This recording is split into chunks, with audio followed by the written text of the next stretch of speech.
Jadi supados betul-betul manahe iki nalika salat nyambung dhateng Gusti Allah. Senajak sunah paribasane menyertakan napa?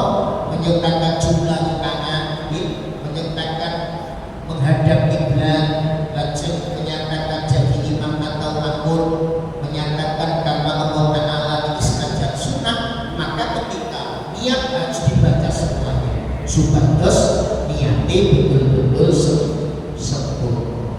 Lah menika para mungkin nek pun saged mekaten insyaallah nalika niat harus dibedakan nggih teke salat wajib harus kuat 3 hal.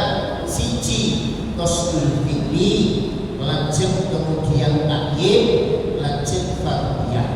Nek salat akad itu akad ratiban, salat yang menyertai salat wajib termasuk salat rawatib.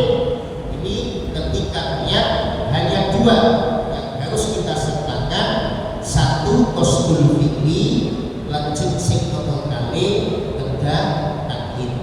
Jika sholatnya sholat sunnah nafilah cukup hanya 1 qasdul fi'li, hanya menyengaja sholat usolli fardhon usolli lillahi ta'ala boten napa-napa. Nah menika para ini berkaitan tentang napa tingkatan niat.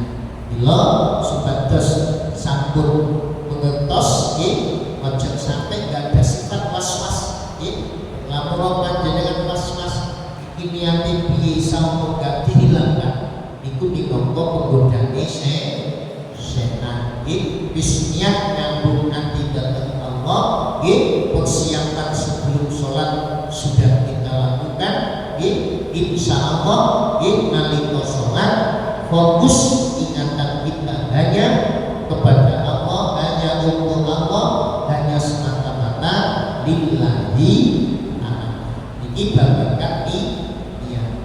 Lajeng sing nomor kali faslun surutu takbiratul ihram.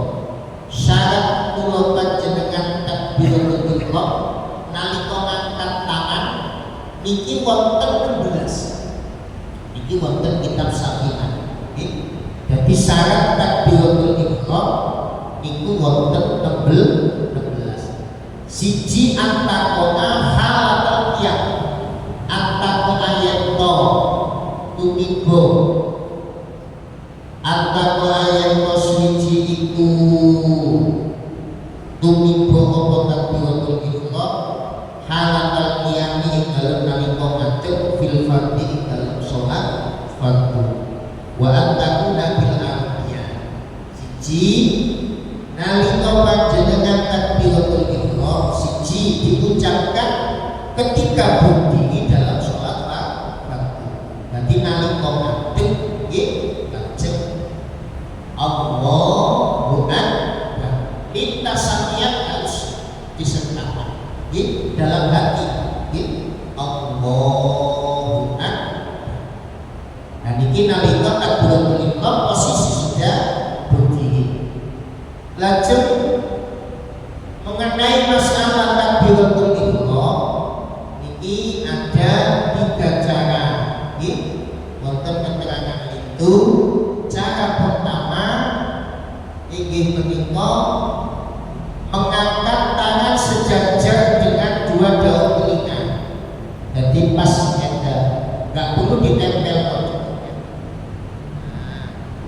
Ibu khusus wanita nggak boleh terlalu tegar, termasuk mengungi nggak terlalu tegar, sujudnya tidak terlalu tegar, yang beda sama laki-laki. Allah tegaknya nggak boleh khusus wanita. Kayak cowok Allah tadi ini. Jadi mengangkat tangan sejajar dengan daun telinga itu.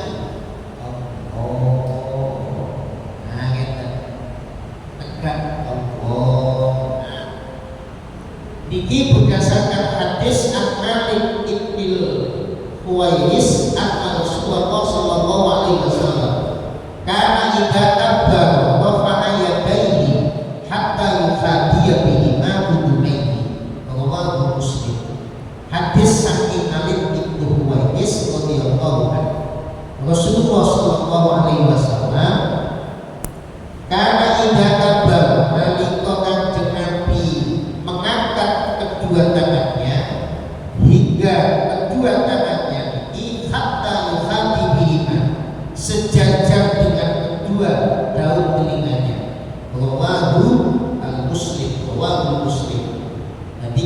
tandai mas ini sejajar dengan daun lima. Allah. Ini yang pertama. Lajeng sing nomor kali mengangkat tangan sejajar dengan pundak. Ada yang mengatakan sejajar dengan pundak. Di pundak ini. Ada yang mengatakan begitu. Sejajar dengan pundak. Atau mengangkat tangan setinggi dada. Mau kan pundak setinggi dada kan? Nah, ada tiga cara takbiratul ihram. Jadi dalam sholat wonten iki sing wajib takbiratul ihram. Selain yang ini jenenge takbir intiqal. Hanya menandai perpindahan dari rukun satu ke rukun yang lain. Sunnah angkat tangan ketika apa? Siji takbiratul ihram. Allahu Akbar. Kemudian yang kedua ketika rukun ini sunnah angkat tangan. Allahu Akbar. Baru setelah itu baru dari rukun mengangkat tangan. Nalika sujud gak perlu. Baru yang terakhir mantun tasyahud awal.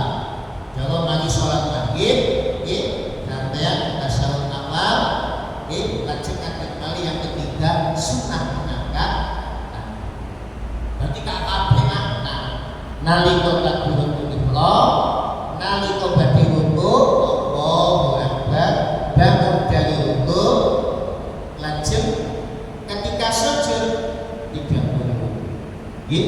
Nah, kemudian terus mantun tasyahud awal sudah mendapatkan 2 rakaat, baru lagi lamun kula kelalen Pak, waktu pokoke makan. Wonten sing dawuh makruh ya, ngangkat tangan tidak sesuai dengan kesunahan. Niku hukume sunnah. Langsung Allah bisa ini gajah. Ya. Ada 3 cara. Mantul itu yang pertama. Jadi takbiratul ihram diucapkan ketika berdiri dalam sholat. Kemudian yang kedua diucapkan dengan bahasa Arab. Kedah double bahasa Arab. Allahu Akbar. Tidak boleh diterjemah Allah Maha Besar. Tidak boleh karena ini sudah ketentuan. Ayyakuna bil Arabiyah. Sing nomor 3 at-takuna bilafdil jalalah. Kedah dengan memakai lafaz Allah. Tidak boleh diganti. Kemudian wabilafdil akbar dengan memakai lafaz akbar. Jadi tetap Allahu Akbar. Tidak boleh diganti kalimat yang lain. Kemudian yang kelima at-tartibu bainal lafzaini, kedah tertib antara kedua lafaz. Allahu Akbar. Enggak boleh diam lama. Allah. Baru akbar. Itu baru sah. Harus tertib. Allahu Akbar. Kemudian wa anna yamudda hamzatal jalalah, tidak memanjangkan hamzanya lafaz Allah. Boleh. Karena kalau lebih dari 2 huruf ini seolah-olah apa? 2 alif. Kata itu 2 alif. Berarti hamzanya jadi hamzah istifham. Apakah Allah itu besar? Itu enggak boleh. Makanya coba 1 alif 2 ketukan Allahu Akbar. Cukup itu. Ini tak boleh ditambah tak boleh. Kemudian wa ada umat di bani akbar, tidak memanjangkan banyak lafaz akbar. Allahu Akbar. Itu enggak boleh. Tenang saja. Hanya 1 alif. Allahu Akbar. Enggak boleh dipanjangkan. Itu diantaranya syarat yang ketujuh. Wa alla yusaddidal ba, yang kedelapan tidak bertasdid bannya lafaz akbar. Bagi kalau ditasdid Allahu akbar, nah ini nggak boleh ditasdid. Lanjut. Wa alla yazida wa sakinah, tidak boleh menambahkan wawu yang disukun atau mutaharrik antara kedua kalimat itu. Allahu akbar. Kemudian wa alla yazida wawan qabla jalalah, tidak menambah wawu sebelum lafaz Allah. Kalau ditandai sebelum lafaz kemudian syarat yang ke-11 wa alla yaqifa baina kalimatain takbir, tidak berhenti antara kedua kalimat dengan berhenti yang panjang dan tidak pula wala qasira, dan tidak pula berhenti yang pendek.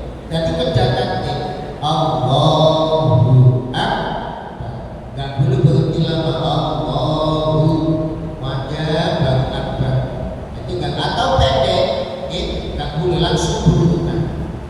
Kemudian nomor 12 wa ayyusmi amasahu jami'ahu, setidak-tidaknya nalika mau takbir terdengar oleh telinga sendiri.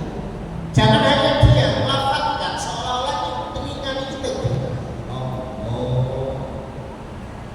Dia joget-joget teman, pokoknya ukurannya telinganya terdengar. Ini kedah konten, ojo hanya diam aja, nggak boleh. Lafazkan sekiranya ukurannya telinga sendiri terdengar.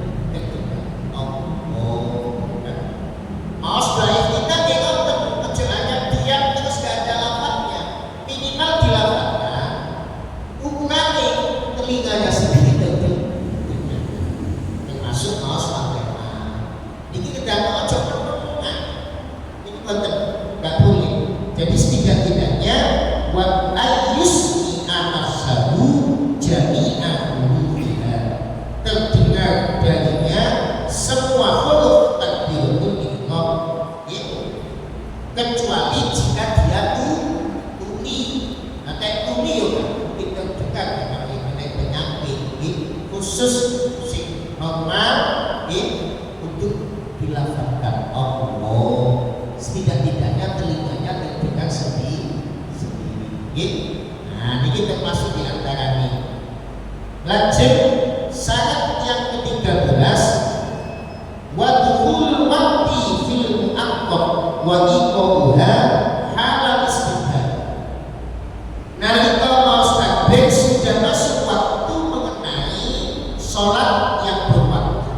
Teknis maghrib baru gak apa-apa. Sebelum maghrib waktu yang gak boleh gak sah. Kemudian yang ke-14 wa iqamiyah, menjatuhkan niat, menjatuhkan ketika menghadap kiblat. Mau takbir pas ketika menghadap kiblat, posisi tegak berdiri ngadep kiblat, baru melafazkan niat, baru takbir Allah, lintaskan niat dalam takbir Allahu akbar. Lanjut tidak merusak kepada salah satu huruf dari huruf-hurufnya, itu boten angsal. Sing terakhir yang ke-16 makmum kedah bertakbiratul ihram setelah imamnya sudah takbiratul ihram. Jadi nek dadi makmum terjadi takbiratul ihram ini imam. Nah niku makmum syarat dalam takbiratul ihram. Jadi muga-muga pun saged mengertos, muga-muga saged nglampahi. Muga ngaji sediluk untuk manfaat barokah fitih wa dunya fatal akhirah. Allahumma shalli wa sallim wa barik ala sayyidina Muhammad walhamdulillahi rabbil alamin. Allahumma fa'na bima 'allamtana wa 'allimna ma yanfa'una